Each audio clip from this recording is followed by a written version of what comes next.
He's an introvert, interviewing strangers from the internet, knocking down the walls of his comfort zone, one conversation at a time. This is the Gary Cantrell Podcast. The Gary Cantrell Podcast, April 22nd, 2020. How's it going, everybody? My name is Gary Cantrell, but then again, you probably already knew that. And this week on the show, I'm going to be talking to Morgan. I'm very excited to finally chat with her here on the podcast. But before we get started, I want to tell you about my Patreon podcast producers, and they are Caitlin at Caitlin Elise, 3 Ys in her name, Vanessa at Vanessa Ray's Journey, Amanda at Mutts_and_Miles, and Morgan, yes, that Morgan, at DDPY Mama. These folks are helping to keep the lights on in this joint. I could not do it without their support. I really appreciate it. And if you want to get some cool perks like getting the show 5 days before everybody else, higher quality MP3, private RSS, 25% discount on the Hard Work Always Wins merch store, all these things can become available to you at patreon.com/Gary Cantrell. So try it out for a month, see if it's for you. And if not, you just cancel and, well, no harm, no foul. And I also want to tell you about Apple Podcasts. Of course, if you have the iPhone, the iPad, the Mac, some old PC from the mid-2000s that has iTunes on it, you can help. Go over to the podcast app on those various devices, look up the Gary Cantrell Podcast, and leave a review. Tell people, things like what you like about the show, why they should listen, etc., etc. 5 stars, that's what we like around here, of course. And it'll be a big help, more than you probably realize. You think, it's just some silly review. Who cares? Apple cares. And that's why you hear every podcaster begging you to leave reviews, because it is like a lifeblood to getting discovered on the Apple platform. So if you could do that for me, I would greatly appreciate it. And with that, we're going to go ahead and get Morgan on the line here. It is time. I'm excited to talk to her. We've been chatting on the gram for a little while here, but this is our first time actually on a phone call. And let's see what happens here. This should be awesome. Morgan! Hi. How are you? I'm good. I've been looking forward to this all day. Have you really? This is the kind of stuff I live to hear. Yes, because, this year I said I wanted to do things that, scare me. Yes. And I'm, very full of anxiety and an introvert at heart. So this is totally out of my element. So I've been kind of excited to check it off the list. You're speaking to an introvert as well. I mean, imagine me getting on the call every week, sometimes multiple times a week with a new person. I would imagine that would just drive introverts nuts. Yeah, I have no idea how you do it.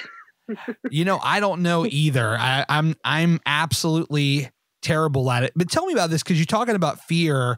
What are some of the things on that are high on your list of fear? Do you have 1 or 2 things other than, calling a complete stranger on the internet? What are some of your big fears?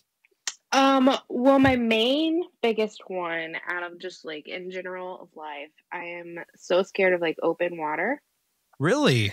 Yeah, I'm absolutely terrified. I love swimming and I love the thought of the ocean and everything in it, but being in any source of open water is terrifying to me. Oh my God. Yeah, we went on the boat one summer and they convinced me to get in, and the second I let go of the ladder, I immediately freaked out and had to get back in. Oh no.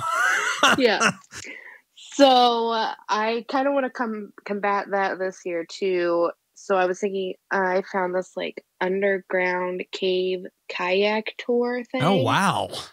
It seems kind of intense for your first time, but I kind of just want to go for it. That sounds actually amazing.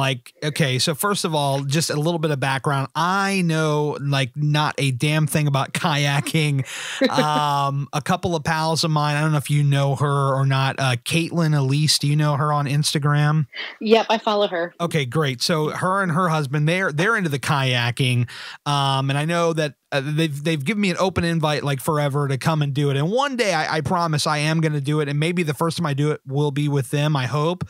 But like, I know nothing about it. But when you're telling me like under, like you said, like a cave or something, like that sounds amazing.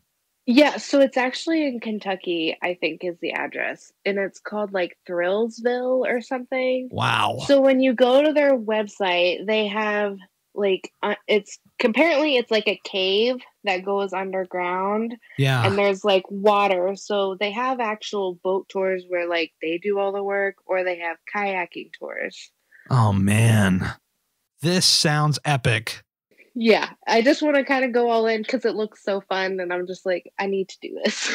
Well, and here's the thing too, like here in Virginia, we have like Luray Caverns, where like you go, like, and I've not been since I was a kid, so me saying this and putting it out, I need to do it. And if I haven't like reported that I've done it within like by the summer, like somebody scream at me, but and you can do that if you want, but like I remember as a kid, it was amazing because you go down in the cave and it's like dark and it's like kind of chilly, and so like I can only imagine like if you combine that with a kayak. And so like you've been on like probably some of those like theme park rides where it's like the boat, you go through the cave, like even that in itself is pretty amazing. So this just sounds amazing. Yeah, it sounds like a lot of fun, and you have like a guide who like tells you everything about it as you're going through and everything. Oh my God. Okay. This is awesome. So open water, we've established that. Is there anything else that's at the very tippy top of the list? I think mostly like my tippy top would be the open water and just like putting myself out there in general, just being an introvert. It's something I just battle with my anxiety like every single day. If you want to take it to like a really like real place, we can go like not that anything else we talk about is not real, but like I have been in a place of struggle for the last couple of weeks. I've actually been off Instagram now for like 2 weeks almost. Yeah, I noticed you were gone. Oh my God. Okay. So you're an introvert. So I feel like we can have a heart to heart here, and I feel like you'll be able to relate. Yeah.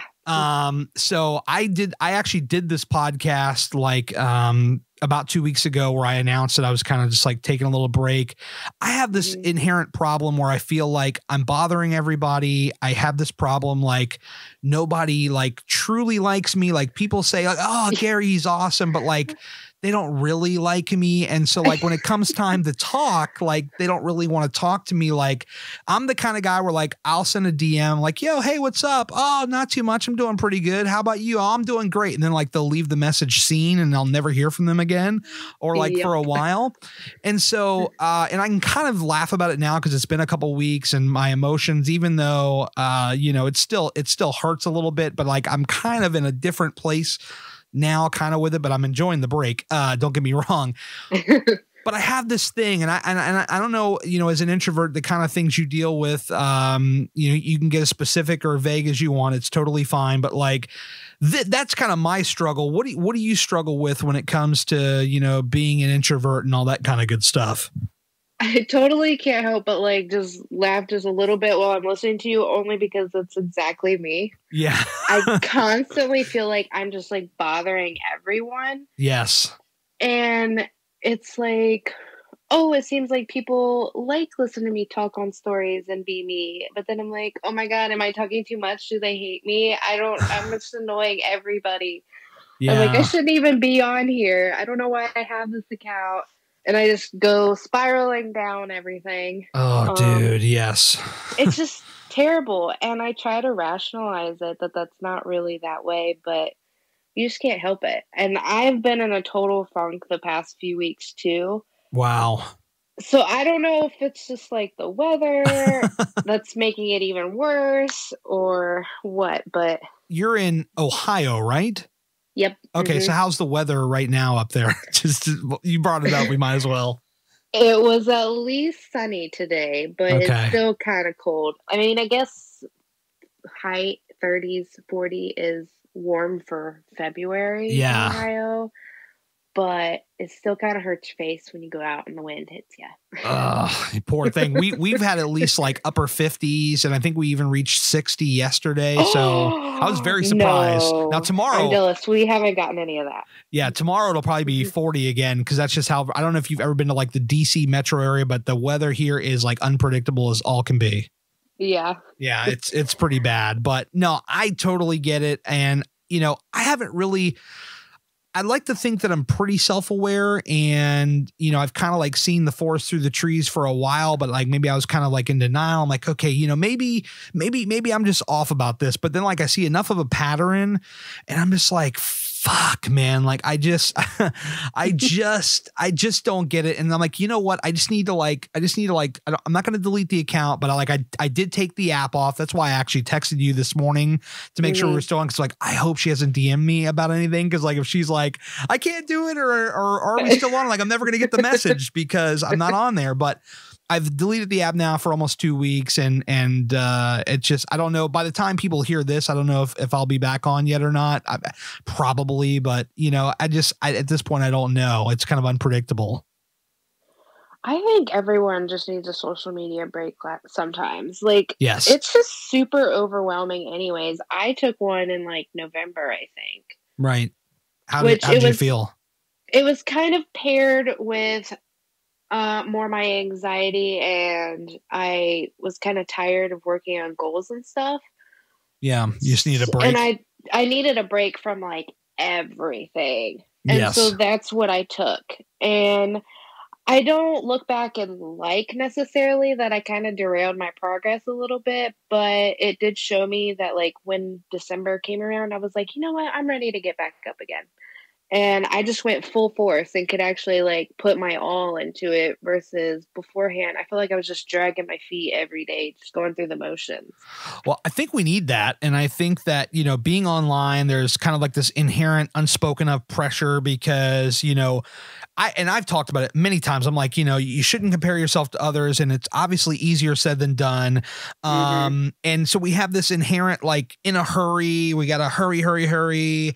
And we just don't want to take our time. And so when you're like, yo, I just needed to take a break from like everything. Like, I think that's the best case scenario, is to kind of just pause. Not that you're stopping, not that you're giving up, because obviously you're back up and you're on your shit again. But like, we need that break. We need a pause every once in a while. We don't need to be go 24/7. Like I kind of had like this long talk with my wife last night about some of this stuff. And I was just like, you know, I just don't want that feeling forever. Like I need to be like on a diet, or like I have to be like this person that people think I am. Like I just want to live my life at times. And so part of that is like finding the balance. Like, how do you still prioritize, you know, the things you want to do without putting too much pressure on yourself to actually go and do them, and find that nice balance where you're comfortable with it. You feel like, okay, I'm moving far enough along where I'm being able to live my life and still do, you know, smash goals, and just not this like crazy pressure to do, you know, all this other stuff. I think that's a super hard balance to find too. Yeah. Still finding it, by the way. Yeah. Yeah. It's super hard to find. And just even in real life, everyone puts up a front that everything is good and everything's fine. And oh my gosh, my life is so awesome. When in reality, it's not. But all we're being is force fed this, oh, my life is great. And you think, well, why isn't my life great?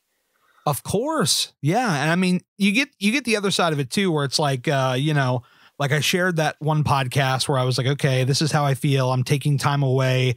And then you get the comment like, oh, I think you shared a little too much there. It's like, no, actually I didn't, because, you know, this world is a lot like, you know, the highlight reel. And like you just said, people are sharing literally all the good stuff and none of the bad stuff. So it's like, you know, if you want the good stuff, that's fine. Obviously I'm happy to share the good times and all that stuff, but there's gonna be the bad too. And you have to either take it or just don't follow me, like, you know, or don't listen to my podcast. I don't care, but you have to share all of it, I think. Oh, you have to. I love the people who will share the highs and the lows, because those are the most real people that make me feel more human too. Oh my God. Yeah. I can't stand the people who only show the good things. like, I understand if you want to keep some things private and everything, and Sure. that's totally fine. But just being open and honest with everyone, because you have no idea whose life you're touching just by sharing everything online anyways. Oh, 100%. Like I'm not about to go on my stories like, yo guys, what's up? I had this crazy bowel movement today. Like it was pretty bad. Like I would never do that. But yeah, no. you know, sharing some of my emotions, like, especially on a podcast, like this is therapeutic. This helps out so much. Like, and I get it. There's a time where you should probably see a shrink if you're really bad off. And I don't know. Yeah. I've thought about it. I've definitely toyed with the idea. I'm like, oh, I don't know if I want to pay that money though. But I, you know, I think that, you know, social media, you can share, you can be vulnerable, but you have to understand that there is another side of that. It's like, okay, if you're going to share it, people may come at you with a reaction that you're not ready for. And that may happen too. At this point though, for me personally, I've been in it long enough. Like, I don't give a fuck. Give me everything you got. Like, you know, whatever you want to throw me, it's fine. I'm just here to like let it all out because I don't want people to ever say that they thought that I was just this fake, only positive guy. Like I will try to find the positive in everything that I can. Do not get me wrong, but if shit goes south, I'm going to let you know about it. Yeah. Yeah. See, now strangers' comments don't bother me as much. I'm still working on it, obviously, but yeah, I just started sharing my own journey, like with friends and family. Like I totally hid everything from them for like a year. That is exactly what I wanted to ask you about. I was like, are you one of those people that's like, my family and friends have no idea about this whole Instagram following? I had like 900 followers on Instagram before I ever shared anything with my family. Now, did somebody find it or did you make the decision to share it? That's the big question. I made the decision to share it. So most of my family is actually on Facebook. So I went ahead and made like a Facebook page too. Yeah. So like connected with my Instagram. Right. So, and then I shared it on my own personal feed to like my page. This is what I've been doing and everything else. Wow. And I felt like I was gonna vomit. Like I was back at the first time when I first posted my before pictures at the beginning of my journey. And it's just like nerve-wracking. But it's been like super positive. I've only had like a couple people make kind of snotty comments, and I'm just like, those irk me the most. Is like when it's someone you know in real life. Oh yeah, I could imagine. But I try to remind myself, like, I do know them in real life, so I know how they are in person. And there's a reason that person's not around in my life every day. So true that. I remember I got a comment on something that I posted because I do also have a Facebook thing. I don't know. We'll have to get connected after this is all said and done. But yeah, I had this post about, it was the post where somebody was like poking fun of me at the gym or whatever. And somebody on my Facebook commented on that post because I realized I shared it over there too. And they were like, dude, man, you just need to get on this keto and drop fucking 20 pounds like tomorrow, man. Come on. Like, what are you doing? And I'm just like, dude, like, I know who this guy is. I'm just like, come on, man. Don't push don't peddle your agenda on me, pal. Those are the comments that are like get to me the most, is when it's what I should be doing or what I'm doing is wrong. I know. I'm like, do not come at me right now.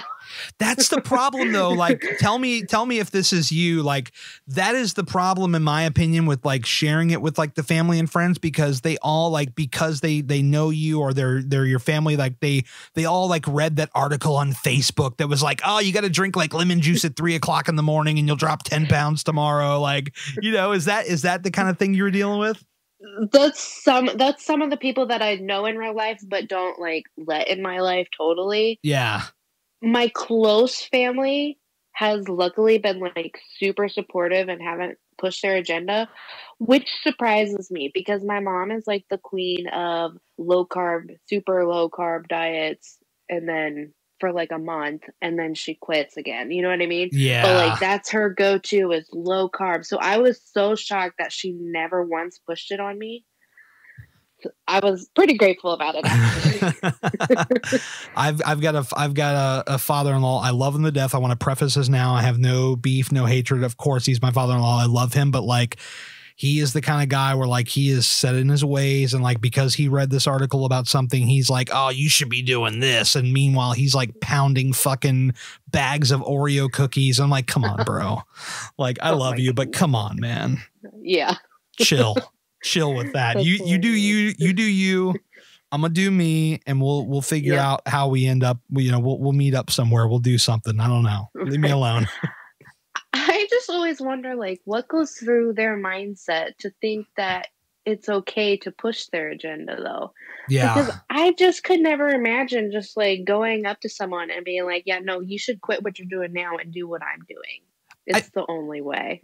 I think on one side, like to be fair, to play that devil's advocate, I do think that like some people genuinely want to help and they feel like, oh, I feel like, oh, this is my chance. I could really help this person. But like, they don't realize that maybe it just doesn't apply to you, or they could be saying something that like you may have already tried, or, whatever. So some of it is, I think people like they genuinely want to help and maybe they're just kind of tone deaf to the situation. Then you just have the other people that like they've tried it. Oh, it worked for them. And that's the thing. That's the one thing about weight loss that's kind of very polarizing, is that, everybody has a way that worked for them. And the thing that separates the good people from the bad people are the ones who don't push it on you versus the ones who do. The ones that can kind of realize like, hey, you just got to do what works for you. Like those are the people you really want to hang with. Yeah, it is, because the thing with weight loss is it is not a cookie cutter thing. Every body is so different that you just cannot all follow the same thing and expect it to work. Yeah, there's no way. There's no way. Like, I mean, I have plenty of friends that are on that keto train or whatever it is, Weight Watchers or all these different things. Here's the problem. Like the best way I can explain, like me personally, is like, I'm just very like, number one, I'm stubborn. Number two, I'm very picky. And so there are just certain things that I will not, touch or eat because the smell, the texture, it just screws me up. And so that is why, like, I don't follow particularly like any plan specifically. I just kind of eat what I like. And there is a very much slower road to that because, the things I like are definitely going to slow down progress. So it's trying to find that balance between what do I like? What's the right portion? How do we get into the caloric deficit and yada, yada, yada from there? What is it like for you? I'm the pickiest eater in the world, and I absolutely hate vegetables. Yes, I can relate. I don't want to hate vegetables so bad. Like, I want to like them because you always get judged for it. So like, yes, if I'm at a restaurant with people and I'm like, yes, please, I would like a cheeseburger, but just cheese and ketchup on that, none of the vegetables. And then they'll just look at you and kind of like laugh, like, really? And I'm like, why does it matter to you? Yeah, exactly. But with that, so veggies are like a good part in any diet. Yo, definitely. And I struggle with it. So what I try and do is I try and like cut them up really small and like put them in stuff that I already like. Oh yeah. So that I can't really tell it's there, but it is there. Tonight we tried a pasta that was like made out of zucchini and lentils, I think. Okay. And I was terrified to try this thing. It was amazing. I actually loved it, and it tasted just like noodles, and I was completely amazed. Oh, that's awesome. So I'm trying to be like open-minded and trying to put things that I don't like into things, but it takes time. Oh, yeah. And time to learn, time to adapt, time to make myself like things, as well as pushing out all the bad food that I still like. Oh, yeah. No, I totally get it. I mean, like, I know, like, for me, like, green beans is the one thing that I can eat, but, like, it's got to be the French style. I don't like it with the actual beans in there. That just creeps me out to no end. And people make fun of me, specifically my pal Nikki Bronx 787, because she thinks I eat like a child, and that's totally fine. I will own my shit, Nikki. But when I was younger, the way that I would eat the green beans was to mix them in with the mashed potatoes. And that's how I, and now I can eat them without the mashed potatoes. I still have my mashed potatoes, but so green beans I can do, corn I can do. And then like, if, like you were talking about a burger, like I could do like some onions and some peppers if they're like diced up. Like I don't mind that. But yeah, other than that, like anything else, like the broccoli, the Brussels sprouts, like my wife loves the Brussels sprouts. I'm like, baby, please don't kiss me with them lips. Like after, like, let me go ahead and get a couple kisses before you have your Brussels sprouts. And then we'll talk after that. But yeah, it's bad. I don't like those. Yeah, I can't stand those either. People like the cauliflower. That never really clicked with me. Like I'm picky. They're trying to make cauliflower into anything, and I'm telling you, it cannot be anything. I've tried it as pizza crust. It doesn't taste good. Now, did you home make it or did you buy it in the box? I did buy a box. Okay. So maybe homemaking is better, but I am a terrible cook. So being in the kitchen is one of the places my anxiety explodes and I get so frantic that I don't know why, but I just do. So who's the better cook, you or your husband? Me. Still. Okay. All right. So that tells you where we're at in the kitchen. He's like, yo, babe, just give me the hungry man. I'm good with it. Right. Yeah. He could eat, he'll eat them bowls of like top ramen, the spicy ones. Right. Oh, the smell makes me want to just puke. I can't stand it. Wow. He loves vegetables and stuff, though. So I do usually make a vegetable side for him and stuff. But right. He can't do a lot. He can't even make like pancakes or something. So he's kind of a lost cause. I can't either. I mean, I'm trying to make stuff. Like I started watching this guy a long time ago on YouTube called Sam the Cooking Guy. And like, he makes like all this cool stuff. Like the way I found him was he's like the guy, like the way he got his fame was he would find the famous foods like In-N-Out Burger or whatever. He's like, okay, this is how you make it at home. And so that's how he like got over 1 million subscribers on YouTube. But like I started to watch him and it started to inspire me a little bit, but I'm just not very good with like, you know, seasoning stuff and being patient with stuff. Like I will burn stuff. I'm a nightmare. So just my grandma always tells me that I need to just like make it my own and like taste as you go. And I'm like, Grandma, I need measurements. You can't just give me a pinch of this and a dash of that. Yeah. I can't do it. I need control. Yeah. You got to have the control in there. That's definitely the one thing I don't have. Now I do taste. Like, I mean, I've watched enough Hell's Kitchen. I've seen Gordon Ramsay with the little spoon. What the hell is this? You know, like, okay, that's a terrible Gordon Ramsay. But the point is, I've watched it enough to know you taste it as you go. And sometimes I come out with a winner, but most of the time I fall flat on my face. Yeah, I'm probably more of a falling flat on my face, but I do have a few that I've been learning. So I've been doing better, I think, personally. Right. There's nothing wrong with that. Just takes some practice. It does take practice. At work, you know, I'm kind of like a creature of habit. Like I'm the kind of guy, like I will eat the same thing every single day until I burn it out after like 2 or 3 weeks.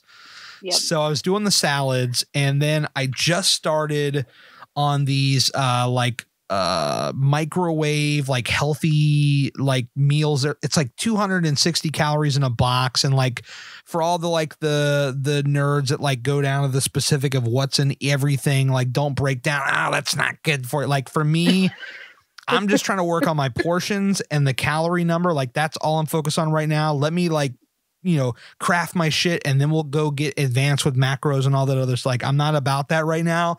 I'm just you gotta take it step by step. Right. So like people who dive into everything, I get so overwhelmed with that. I have to focus on portions and focus on healthier ingredients, like step by step. Yes, it will mess with my mind to worry about all like the details. I mean, like I enter it into MyFitnessPal and all that, but like I'm just like I just look at like the box. I look at like, is it something that is a flavor that I like? Like, oh, that's like a meatball marinara. Okay, let's go with that. And then like, okay, how many calories? Like, is that for the whole box? Okay, cool. And like, okay, I can mess with this. Like, this is fine. I throw it in the microwave 5 minutes and we're good. So I just started getting on those. So I've advanced my eating just a little bit, but I'm trying to like get myself to be okay, like eating that one box of food that like to me looks like a little thing of food. Like I try to do like where I eat it slower to try to like take it all in because I'm the kind of like wolf it down kind of guy. That's just how I am. Yeah. So it's tough because, you know, there's that problem where it's like, okay, this is a normal portion. And then if you finish it and you're like, oh, damn, I'm still hungry. Like, what do I need to do? Like chug 100 ounces of water so I feel full? Like, what do I need to do? I struggle with that too. I'm a big portions person, and or if I really like it, I just want to eat more. Oh yeah. So like that's another problem. But portions have always been like my biggest battle with weight loss. I will tell you, and this is not me pushing anything on anybody whatsoever, but like a hack that I came up with, like, let's say a bag of chips, right? Like the big bag, like let's say Doritos, I don't know, nacho cheese is your shit. But like you look on the back and it's like, well, 12 chips is 140 calories. Cool. So like I open up that big bag and I will literally count out 12 chips and put them into little individual baggies. And then so I'm like, okay, Gary, you can have whatever you want with these chips, but you can only have them by these little bags. So at least I can count the calories as they're going in. Yeah, that's pretty smart, actually. Just have them ready and easy to go, too. Yeah, because there was this, Walmart has this maple bacon jerky, and like it literally just looks like thick cuts of bacon, and 6 pieces is 120 calories. So I used to get this bag and eat the whole damn thing in an afternoon. Now I'm like, okay, let me count out 6 strips, and okay, there's my serving. So like, okay, Gary, you better eat these 6 strips like extremely slow because you're not having any more than this. So yep. I'm a fellow fast eater too. Yeah, it's so good, right? You get it in there, you're like, oh God, this is amazing. I need more. Yeah. Was weight something that you've kind of struggled with your entire life? Did it come at a point in your life? Like what's kind of your story on all that? So I've pretty much been overweight like my entire life. So even though I can look back at photos and think, wow, I wish I was that size. Oh yeah. The reality is I was never a healthy version of that size. Right. I was still overweight for my age and height, and I was never like that thin, you know, flat belly kind of person that all the girls dream about. Yeah. Now were you, that was just never me. Right. Now, were you like a homebody and you're just staying home eating a lot, or were you just kind of just out and about eating out a lot? I mean, what was kind of the contributing factor, would you say? Most of the time I was just home or like at a friend's house or something. You know, as a kid, you don't ever eat good anyway. Yeah. And then when I was a teen, like as soon as I turned 16, I started working. Okay. So I'd go to school and then I'd go straight to work, and then I'm not getting home until like 10 o'clock at night. So I'm just grabbing like a bag of chips for dinner or something and a candy bar here for a snack. So I was constantly just having these terrible foods for you as meals. And of course that just makes it blow up even worse. Oh yeah. Now is teenage Morgan, is she like popular? Is she hot shit around school? Like what's going on? No, I pretty much had like 1 or 2 best friends. Right. I would say 3 best friends. I've had the same best friend since 3rd grade, and she's the only person that I still talk to from like high school and stuff. So I was still a loner, full of anxiety, even little Miss Teen Morgan. if you were like, you know, because, you know, like back in our day, like people, they would just like label everybody in high school. Like you had your jocks, your preppies, your nerds. Like what kind of category would you say teenage Morgan fell under? Goodness sakes. I don't know. So when I was in like all through grade school and high school, I kind of still could get along with everyone, but I didn't necessarily feel like I fit in anywhere. And then when I was like a junior, I went to, what do they call them? Like a vocational school or whatever. Right. So I was focusing on like graphic design, multimedia stuff. Oh, cool. And like, that's basically like all I ever did. Because I loved the teacher, and so I was kind of just like a little computer nerd that just wanted to do my graphic design stuff. I know you're into that, and I definitely want to talk about that some of that before we get off of here as well. But so you kind of had a couple of friends, but you kind of kept to yourself otherwise. Yeah, that's probably exact description of me. Now, this is kind of interesting. high school or now, what's worse? Was the introvertedness worse now or then? Honestly, I would say probably now. I think what contributes to that too is that I work remotely. Oh, okay. So you work at I'm home. home all the time. I see. So now it makes human interaction just like a little bit worse. That's a job I need though. Like I feel like I need to be that kind of guy that just works from home. Oh, I don't ever want to go back. Yeah, that's that seems like it would be a lot of fun. But you know what though? And we can kind of I still want to go in on the weight loss stuff, but we can kind of talk about this as well. It's like nowadays, and it kind of goes back to what we were talking about at the very beginning, but like because we have the Facebook and the Instagram, and all the social media, I feel like a lot of people today, they don't want to have conversations like we're having. They want to text. They want it to be very short and to the point, unless they're like pissed at you. And then you're getting like 6 paragraphs. But like, there's not that like one-on-one interaction. Like if you approach somebody, like, cause I've gone to people out of the blue in public and try to strike up a conversation. I know that sounds weird, but I tried it, and people look at you like you have 6 heads. Like there is this thing nowadays because of the social media, because of phones and texting and all that like people are just afraid to have like one-on-one, face-to-face kind of interactions, or even just talking on the phone.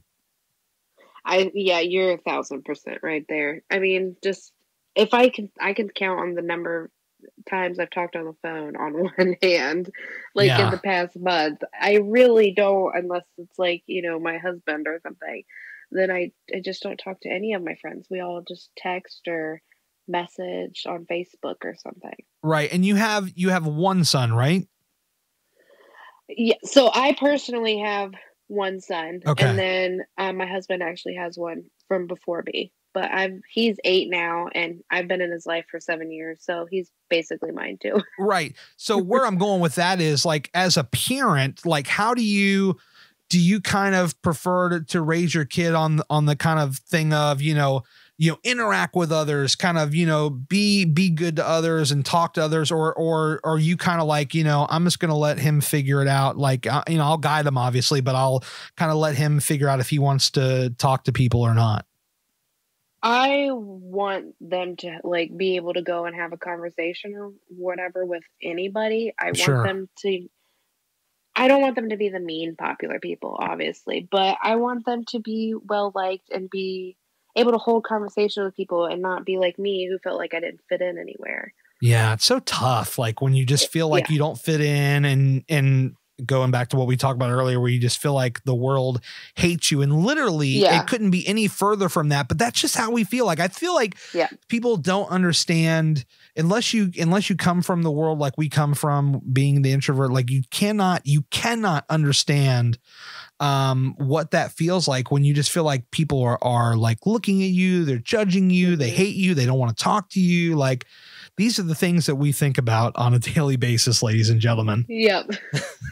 That's the truth. It's a sad truth. Exactly. So we covered the high school. You're working hard, but you're kind of eating filthy a little bit. And so I guess just, and it probably goes hand in hand too, because you graduate high school, you're growing up, you have more independence. I would imagine that it's just like, well, fuck it, we're just going to eat whatever we want at this point, right?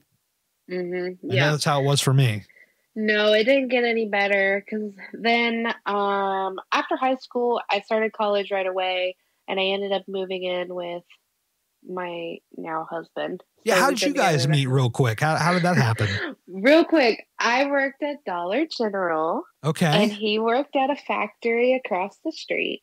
And they had like certain breaks, like at 6 o'clock they had a break, and then at like 8 o'clock they had a break, and all of the guys would come over here. And of course, like I noticed him when I would check him out and stuff, but he never said anything to me ever. You made the first move? Yes, I did. Wow. Well, kind of. Look at you, introverted Morgan. I know, right? It's so not me. What did you say? He's a filthy smoker, so he was buying cigarettes. Okay. And sorry who anybody else who does it, but yeah. He I had to ID everybody. So I asked him for his ID, and I noticed in his ID picture he had really long hair, but he did not in front of me. So I was like, "Oh wow, you cut your hair. It looks nice." And then after that, and he was kind of like taken aback, and he didn't say anything. But then after that, he would always like come find me and start to talk to me and stuff. And then he asked me for my number, and then that is how. There you go. That's how good. Now is he shy or introverted at all, or what's his deal? He likes to say that he's shy and introverted, but really, we'll be at the store or something, and he'll just like say something to the person next to him, and I'm like, then you don't know what it's like to be introverted, because I can't do that. It is tough. I will say I have experimented with that though. Once in a while, it's kind of nice to just look over at somebody and say, hey, catch them off guard, but. He can strike up with anybody. You know what would have been really funny is if like you see him buying the cigarettes, like let's say let's say you went the different way. Maybe you were more like I don't know what's the opposite of introverted, outrovert, whatever. Extroverted. Could you imagine if you're like, oh, cigarettes, huh? Well, if you ever try to kiss me, you better not be kissing me with that breath, buddy. Now that would be funny if you were the outgoing type. That would be hilarious. I don't know if he would ever talk to me again. I try to think like if I was a woman and I was like extroverted, how I would say that, because God knows as a male, we would never try to come up with a woman like that. Like talking about like, yo, if you ever want to kiss me, like, we'll be like, get the fuck out of here. Oh my gosh. That's hilarious. Yeah. Yeah. So you guys met, on the job at your job, and, you just start dating. The rest is history pretty much. Yeah, we started dating, and then the rest is history. It'll be like 7 years this year. Wow, that is a long time. Yep, too long. Just kidding. Well, I've been married for almost 5 years. It'll be 5 years this September, but we've been together now for almost 11 years. And you got to, I mean, like, you got to go for the long haul. Like, this is definitely not like the weight loss stuff where you can be in and out. Like, to find the true love, to make sure it's actually going to work, you got to be in it for the long haul. And I'm sure it's fair to say, without having to get into specifics, that you probably have had a lot of ups, but some downs as well. And you just kind of figure it out, through all of it. Yeah, we have been through a lot of ups and downs over the years. But we're still here kicking. That's all that counts. Yeah. Technically, I always introduce him as my husband, and I say we're an old married couple, literally. But we're actually not married at all. So when he listens to this, it's just another me throwing a hint out there. Oh, so you're waiting for him to put a ring on it, quote unquote. Yep. All right. Well, 7 years. That's a long time to wait. Well, that's a hell of a pitch. Like, I'm just going to introduce this guy as my husband to like literally everybody, like to thousands of people right now. And, so, hey there, hon, you better get what you're really saying is, hey there, hon, you better get your act together and put a ring on this shit. 'Cause I'm here. I'm not going anywhere. You're not going anywhere. Mm-hmm. He's stuck with me now. You might as well. Exactly. I mean, come on, what's going on here? Yeah, well, we normally both introduce, we just say like husband and wife, because we've talked about it before where we almost feel awkward at our age and with kids saying, oh, it's my boyfriend, Well, it sounds a little immature, even though it's not. It's just, well, that's probably my anxiety at play too, so. Yeah, and you don't have to answer this if you don't want to, but like if you will, like, what do you think it is? Why do you think that you guys have not tied the knot yet? You just not ready, or like, what do you think it is? Honestly, it's more like we have had the most untraditional relationship ever. I mean, we already have kids. We moved in together very fast and everything. Right. But I just want, him to propose and with a ring and stuff. I don't need like a blue box or anything, but I don't want like a Walmart ring or anything. I propose with a Walmart ring. Thank you very much. And you know what? So did my friend, and they've been together like 13 years. So I guess maybe Walmart is the way to go. Yeah. But anyways, it's like the one thing that I want, you know, I don't know how to explain it. And I don't mean any offense by it either. Sure.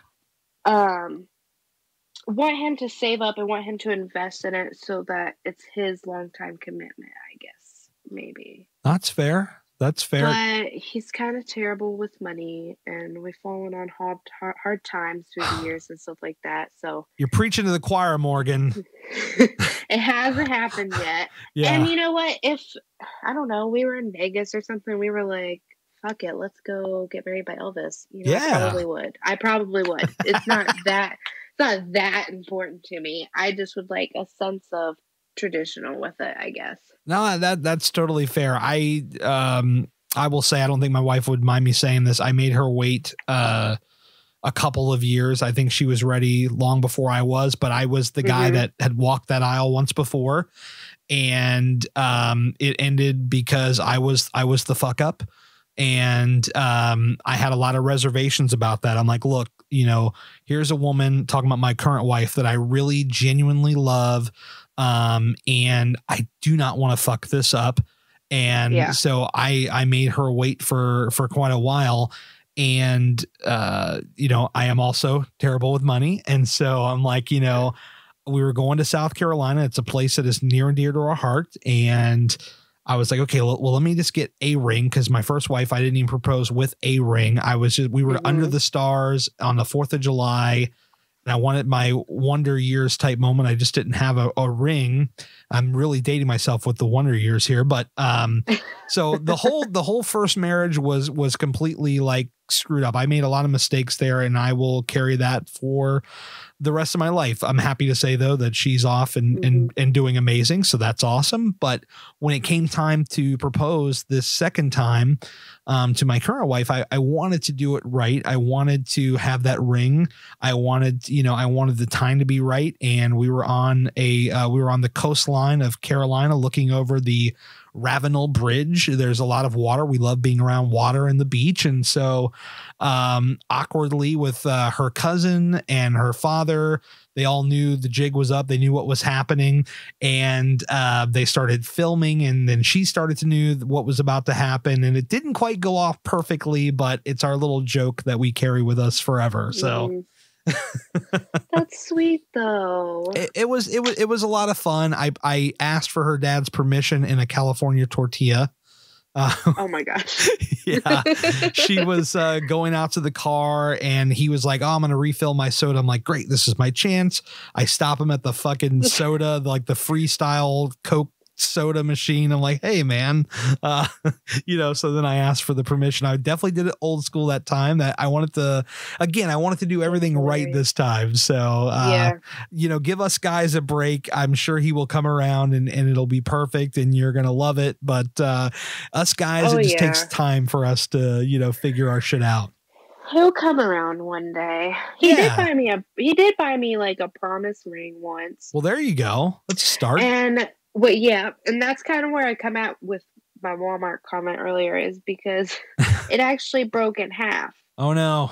The band did. And then I, was a girl and I cried a little bit, like, oh my gosh. Yeah, I can imagine. It was so pretty and now it's gone.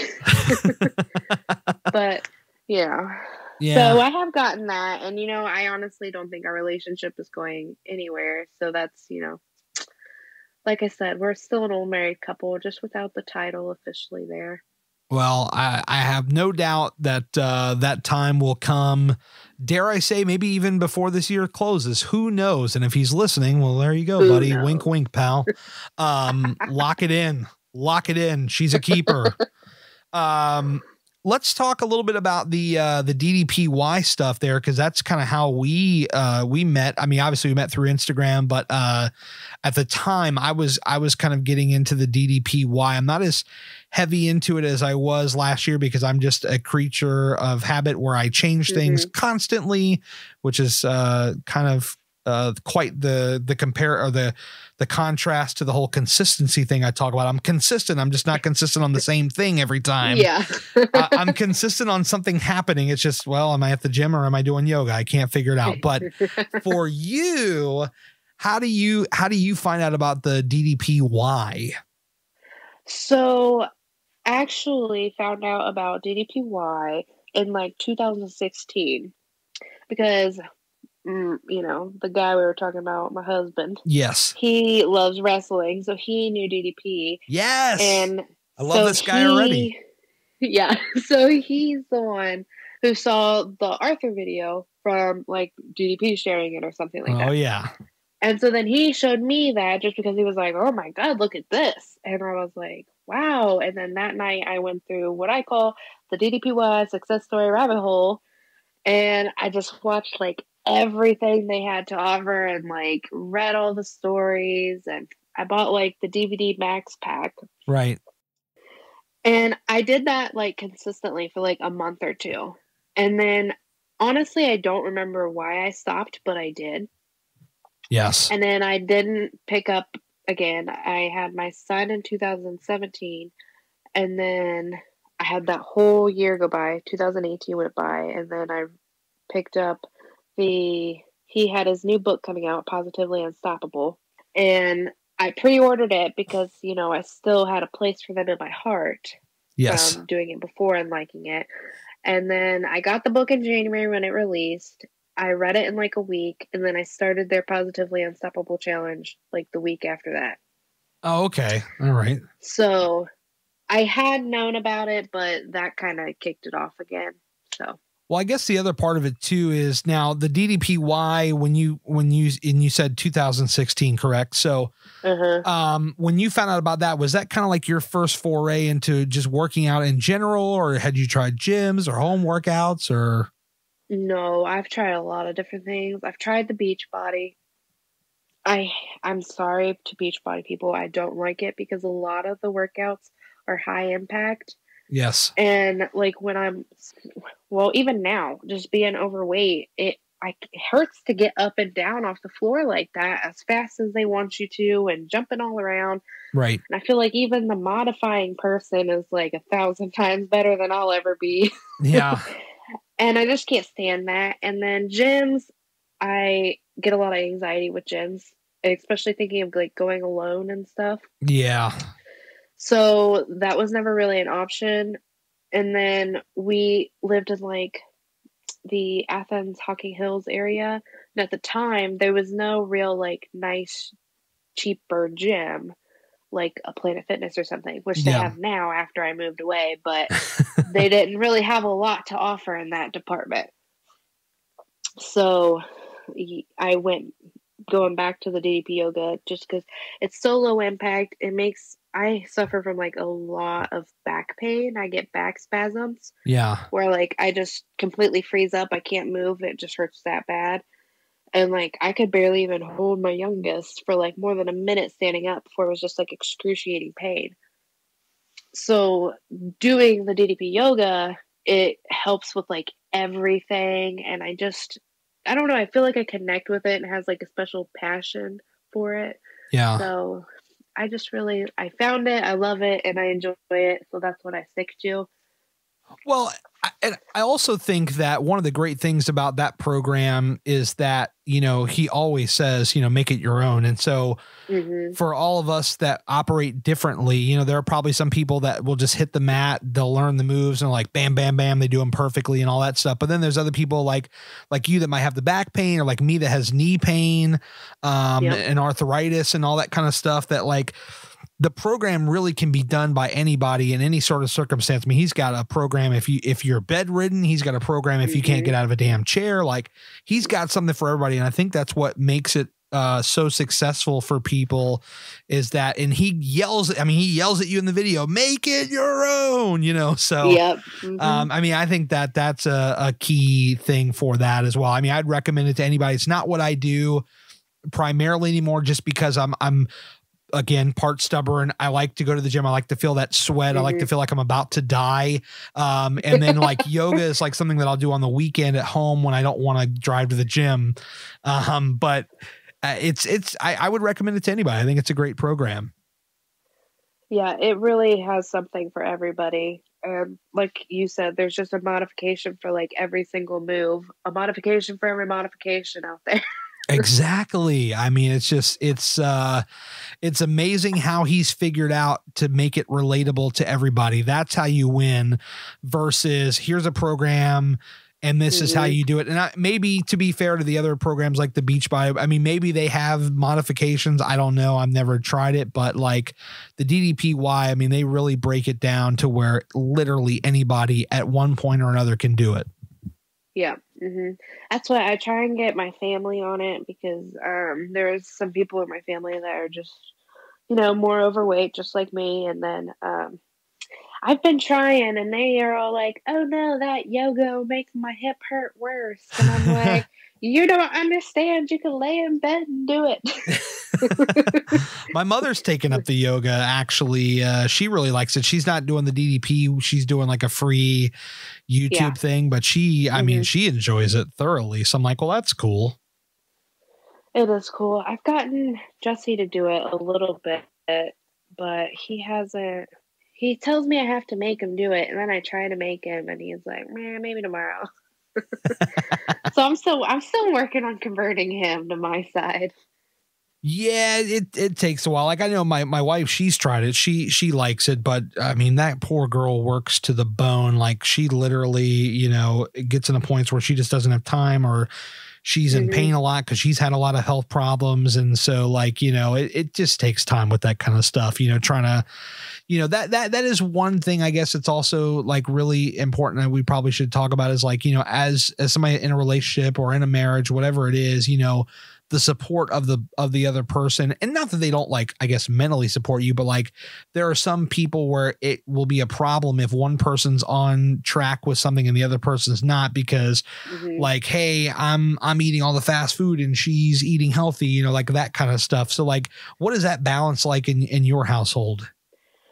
For me, so he's super supportive on like what I'm doing.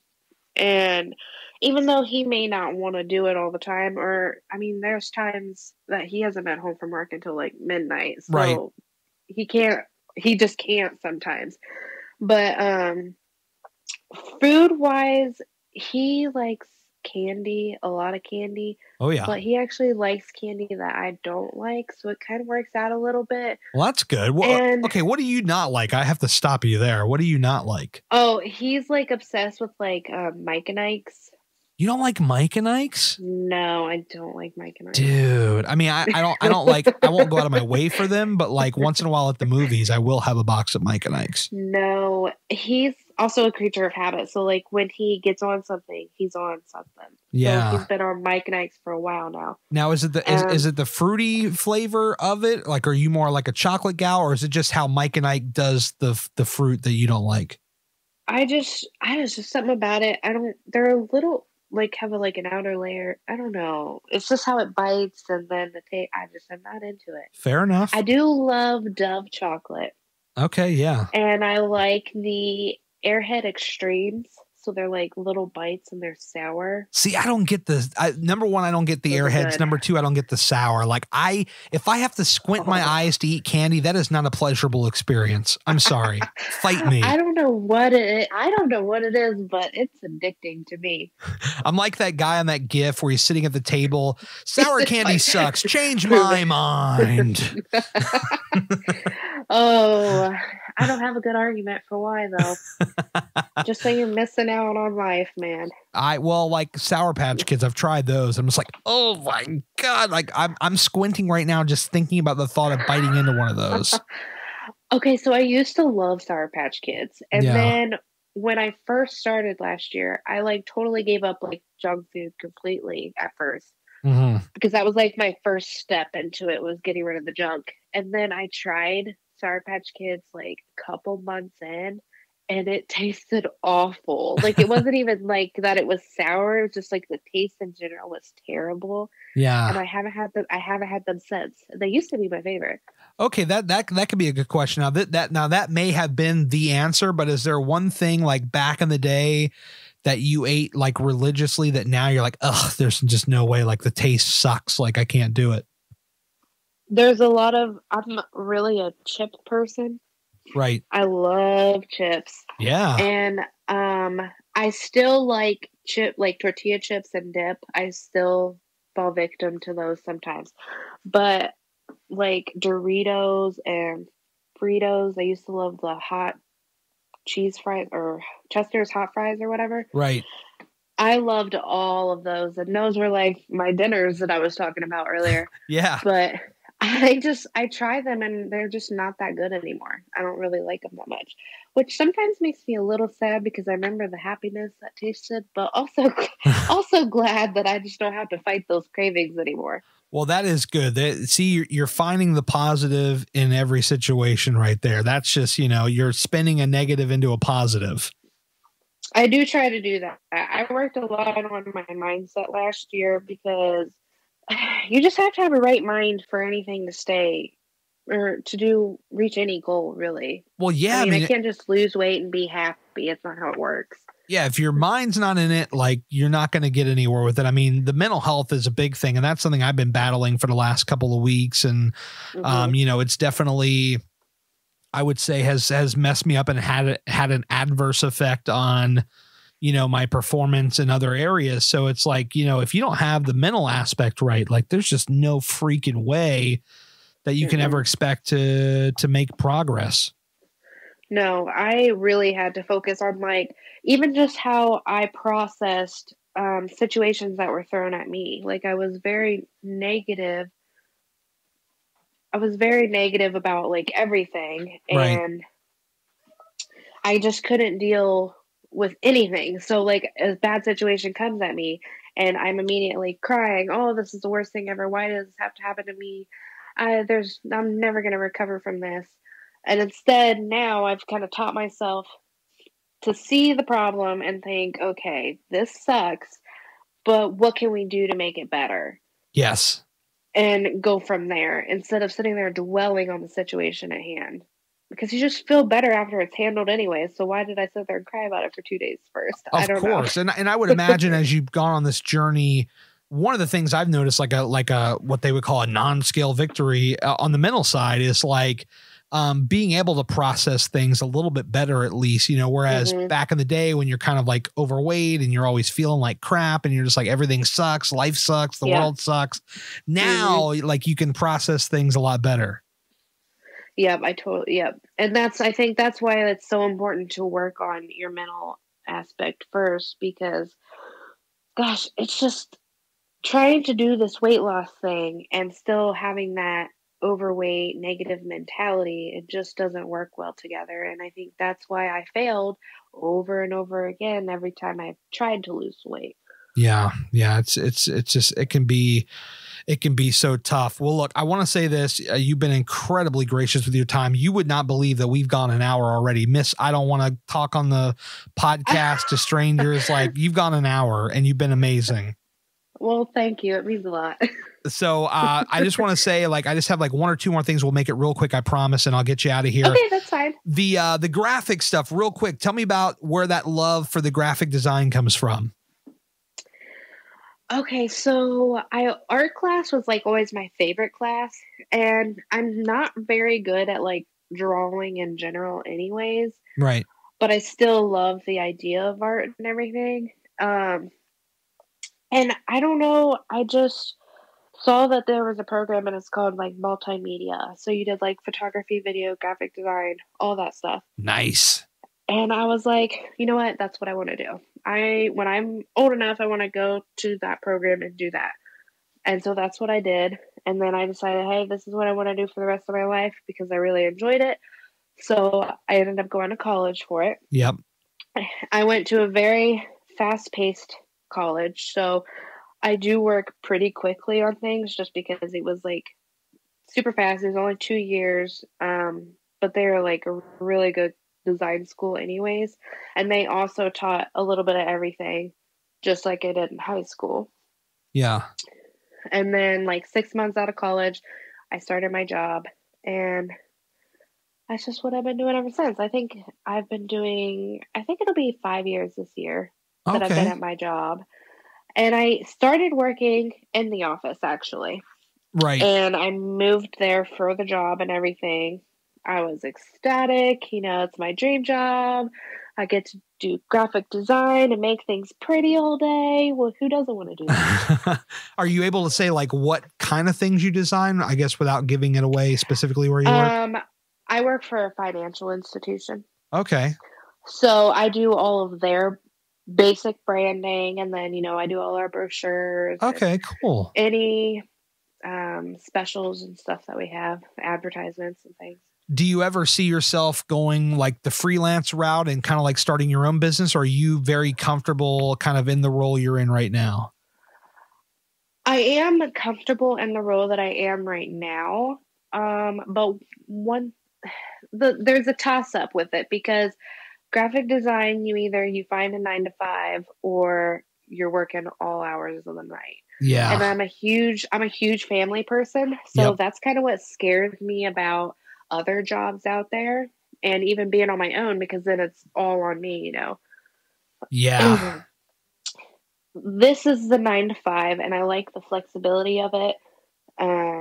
Because I'm able to, like take shorter lunches, and then I can go to the school event thing for the kids during the day. And it kind of works out that way. And then I also really want to do, like, I want to get certified for the DDP yoga. Oh, yeah. And I want to like teach some classes and stuff, kind of like a little side hustle there. That would be awesome. I really like it.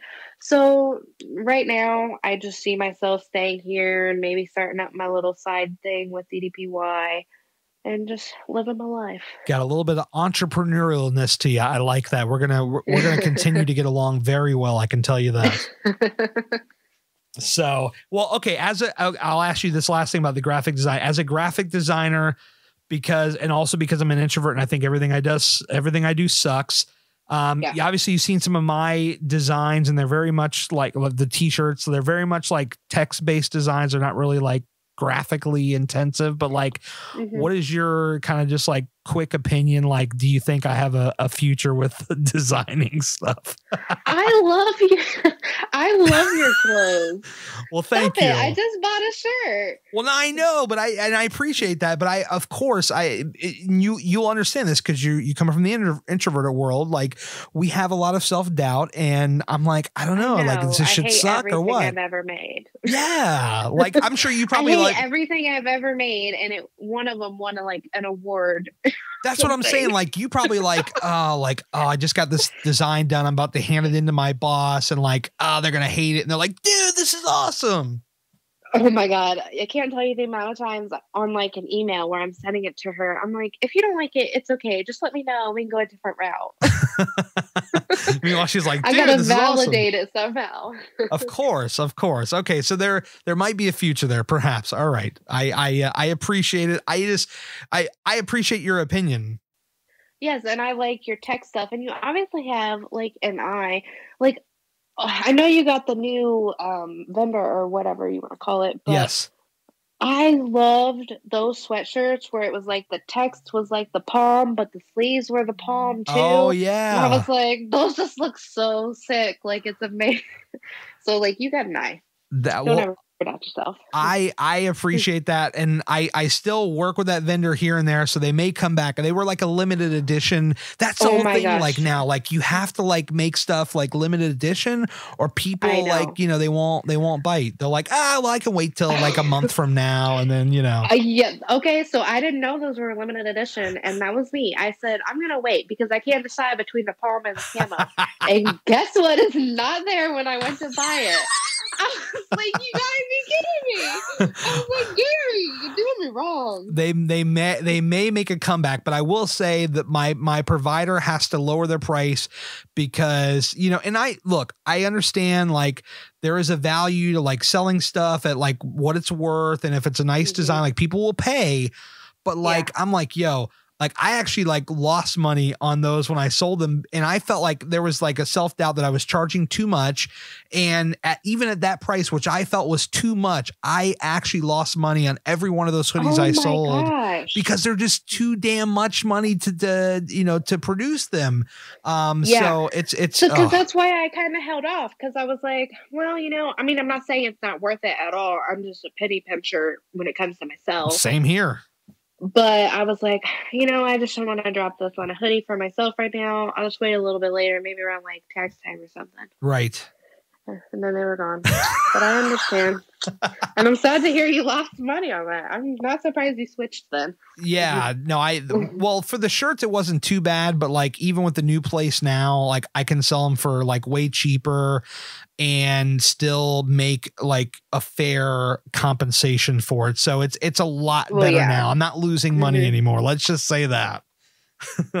So, all right. In closing, where can people get you on Instagram? Because I know that's probably where you're the most active. Yep. Instagram's where I'm the most active. It is at DDPY Mama. So that's just MAMA. Yes. Go follow her right now. She is awesome. I know the introverted side of you is like, I don't want to hear this right now. She's awesome. Go follow her. I enjoy to follow her. I'm a little sad that I'm not on Instagram to see what you've been posting, but after we get off here, send me a link to your Facebook. I will get you on there because I haven't deleted that yet. I haven't given up on that. I did give up on Facebook for a while, but maybe send me a link to that in my text and we'll connect on there. But for those of you listening, go on Instagram right now, DDPY Mama, worth the follow. Awesome person. And Morgan, thank you so much for your time. Like, I really appreciate this. And I hope that we can go for round 2 in the future. Yes, I really actually enjoyed this. And I'm so glad I got out of my comfort zone to do it too. That's what I'm saying. Cause there's a lot of podcasts out there, especially in the weight loss community. And I'm glad that you chose to come on here. That means a lot to me. So thank you for that. And we'll definitely be talking soon. Yes, for sure. Thank you so much again. All right. What a fun chat with Morgan. That went even better than I thought it was. Like, I'm like, this is going to be an awesome chat, but that was even better than I thought it was going to be. So good times. Thanks again to Morgan. Follow her again at DDPY Mama. It's in the show notes, so just click on it. It should open up the Instagram app within your phone. All right, that's going to do it for me for this week. Patreon.com/Gary Cantrell. If you want to donate to the show, check it out. You get the show 5 days early, of course, with a bunch of other great perks. Try it out. See if it's for you. Greatly appreciate it. Apple Podcasts, leave a review, please. And that's going to do it for me. Thank you so much for listening, and I will talk to you again very soon.